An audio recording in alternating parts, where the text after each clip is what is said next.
Oi, olá. Hoje a gente vai vamos fazer alguns exercícios sobre estrutura e formação de palavras que nós vimos na última aula de português, ok?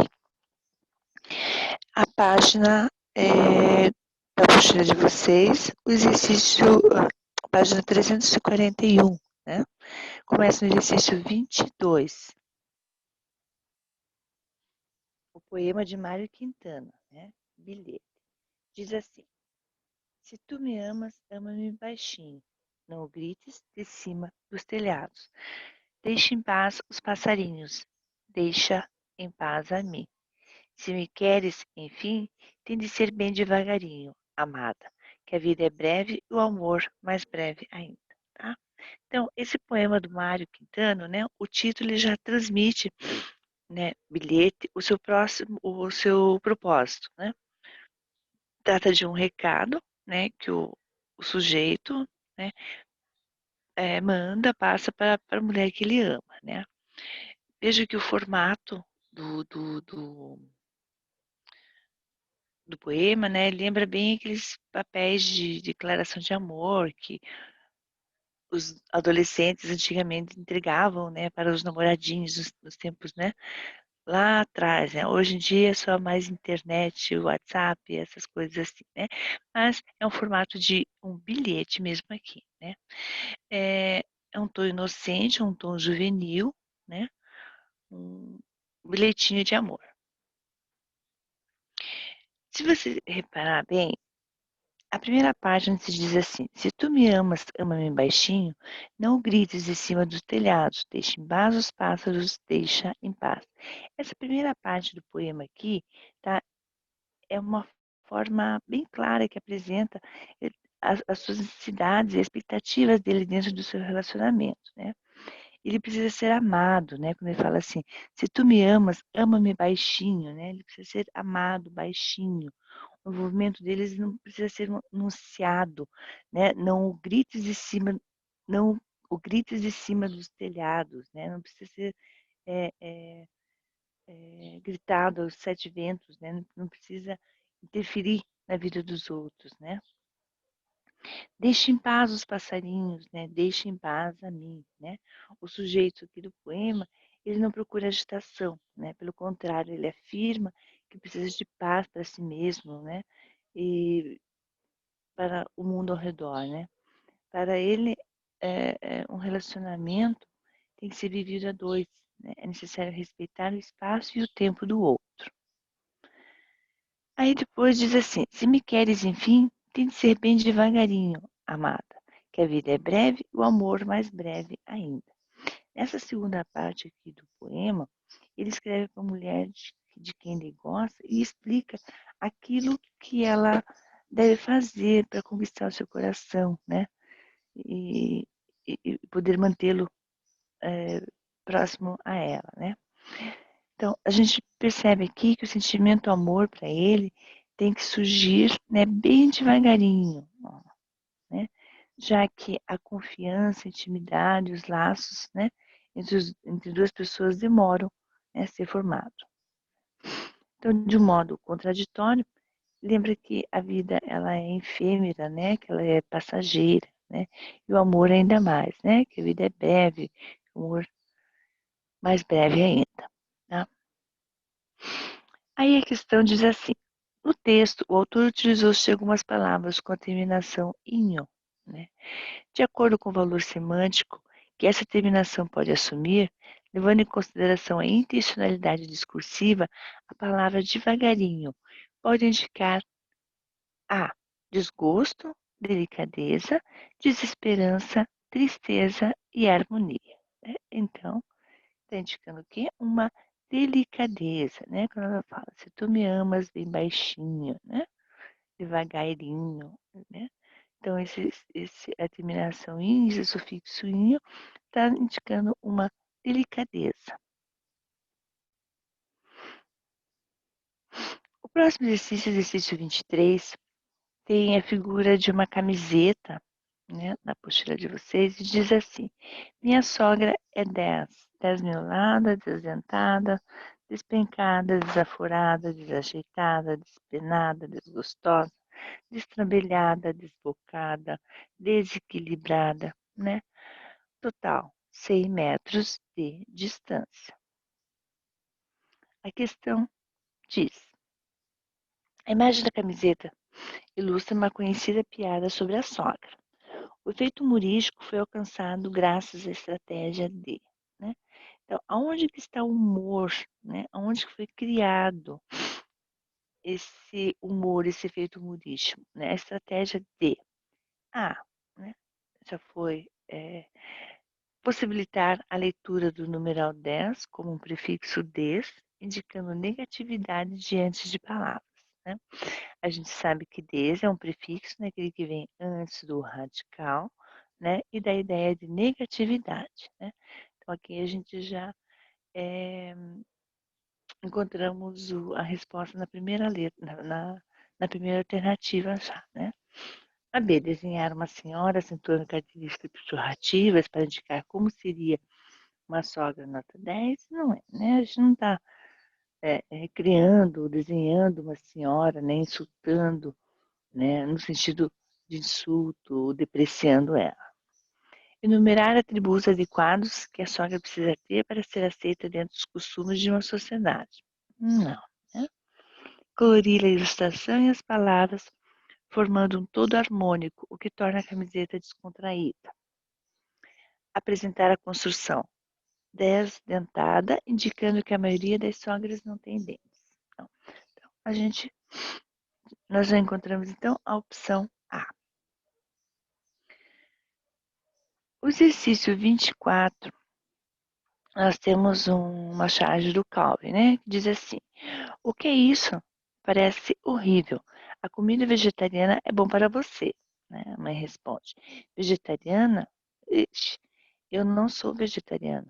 Eu sou sobremesariano. A questão: Kelvin utiliza-se de uma palavra não direcionada para expressar um desejo e tal atitude gerou humor no texto, pois então ela usa uma palavra não direcionada, né, que seria o vegetariano, né, e seria ela usa, né, dizendo que é vegetariano, e ele usa uma palavra que diz sobre mesariano, né? Então, essa palavra expressa um desejo, né, e atitude que gerou humor, pois ele, ele foi perspicaz ao compreender que, por se tratar de um adjetivo qual iria atribuir uma característica à sua pessoa, seria melhor que ele mesmo inventasse um. B. Ele compreendeu, por analogia, que o sufixo iano e iana é formador de adjetivo e acrescentou tal afixo ao final da palavra que nomeia aquilo que ele gostaria de comer, né? Então, como ele gosta de comer sobremesa, né, ele acrescentou o sufixo iano, né? E formou então um adjetivo. A C, não é? Ele associou erroneamente o sufixo iano e duas palavras pertencem a classes gramaticais diferentes? Não.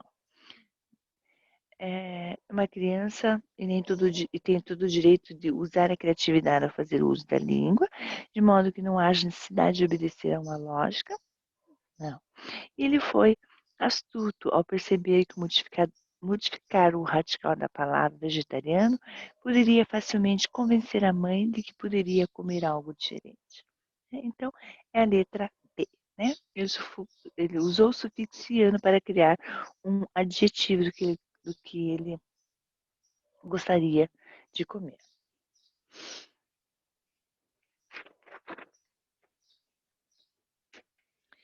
25.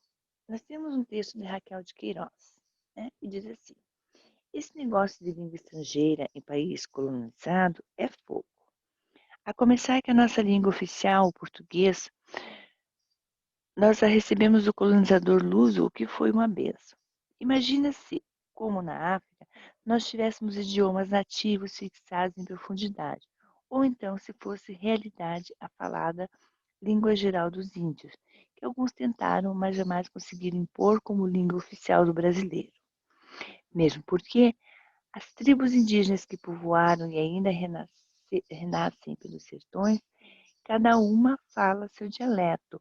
O pataxó, por exemplo, não tem nada a ver com o falar dos amazônicos. Pelo menos é o que nos informam os especialistas. Mas deixando de lado os índios que nós, pelo menos, pretendemos ser, falemos de nós, os brasileiros, como o nosso português adaptado a essas latitudes e língua oficial dos nossos brasileiros, como o nosso português adaptado, com o nosso português adaptado a essas latitudes e língua oficial dos nossos vários milhões de nativos. Pois aqui no Brasil, se você for a fundo no assunto, toma um susto. Pegue um jornal, por exemplo, é todo recheado de inglês, como um peru de farofa. Nas páginas dedicadas ao show business, que não se pode traduzir literalmente por arte teatral, tem significação mais extensa. Inclui as apresentações em várias espécies de salas ou até na rua. Tudo é show. E o leitor do noticiário, se não for descolado no papo, a todo instante tropeça e se engasga com rap, punk, funk, subbook, etc, etc. Cantor de forró do Ceará, do Recife ou da Bahia, só se apresenta com seu songbook, onde as melodias podem ser originalmente nativas, mas têm como palavra-chave este inglês bastardo que eles inventaram e não se sabe se nem os próprios americanos conhecem. No esporte é a mesma coisa, ou pior. Já que os nossos esportes foram importados, até a palavra que o representa, esporte, é inglesa. O meu querido ministro Pelé tenta descaracterizar um pouco o neologismo, chamando-o de desporto, mas não pega.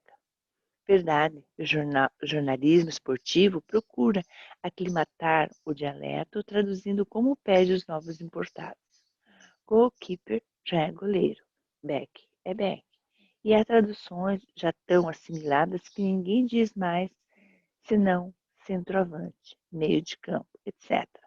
É engraçado, nós temos um país tão apaixonado por esportes, especialmente futebol, mais futebol, e nunca fomos capazes de inventar nenhuma modalidade de peleja esportiva. Os índios têm lá os jogos deles, mas devem ser chatos ou difíceis, já que a gente não os conhece nem de nome. Fica uma das adaptações, tipo futevôlei, que pelo menos é engraçado. Raquel de Queiroz. O exercício pede que palavras como show, rap, funk, hot dog, hambúrguer e milkshake, né? Essas palavras atestam a pobreza linguística da língua portuguesa, incapaz de formar palavras para designar aqueles momentos? Não. São anglicismos que poderiam muito bem ser excluídos da língua que falamos?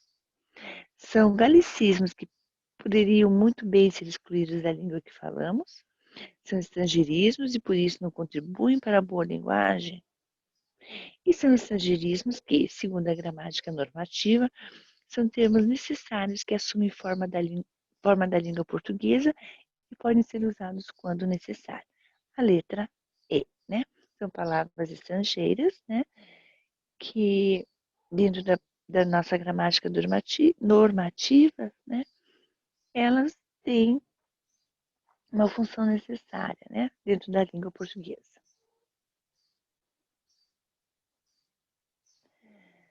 O exercício 26 diz assim, os sufixos aumentativos, né? Então, sufixos aumentativos têm às vezes sentido pejorativo, né? Sentido de insultar, ridicularizando ou ironizando a ideia expressa.